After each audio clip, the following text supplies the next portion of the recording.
Hello everyone and welcome to the pamphlet. Since 1947 we have heard our political leaders talk endlessly about strengthening women in society, giving promises of women empowerment before every election. What about the current Narendra Modi government? Since year 2014 the BJP government has launched various schemes for the social and financial upliftment of Indian women. But what about the ground reality?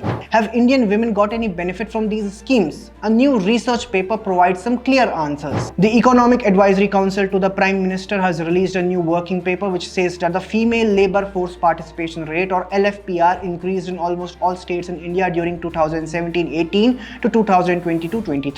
Interestingly, rural areas have seen a manifold increase in female LFPR in comparison to urban areas.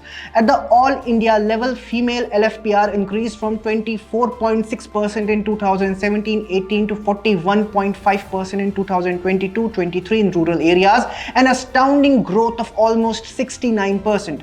In urban areas, the female LFPR increased from 20.4% to 25.4% during the same period, a growth of nearly 25%.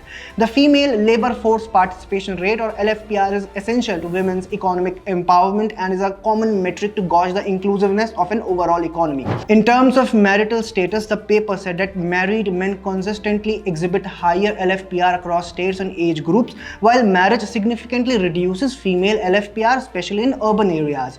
In terms of age, female LFPR forms a bell-shaped curve, peaking at 30 to 40 years of age and declining sharply thereafter. The male LFPR, on the other hand, remains high from ages 30 to 50, declining gradually thereafter. Among the northern states, Punjab and Haryana have recorded low female LFPR. Among the eastern states, rural Bihar had the lowest LFPR in the country, the paper said, adding that it has shown improvement in recent years, especially for rural married women. Among the northeastern states, there has been an improvement in female LFPR in rural areas, with Nagaland and Arunachal Pradesh leading among the states of the region. The paper also made a mention of the various government schemes such as Mudra loans, the Drone Didi scheme and Deen Dayal Antyodaya Yojana, which have been focused on women-led development. So this paper, co-authored by EAC-PM members Shamika Yadav and Mudit Mapur of EPU ISI Delhi, has clearly revealed how women have quickly integrated into the workforce of India. A big credit goes to the several women-centric schemes by the Modi government which have greatly empowered the women of India.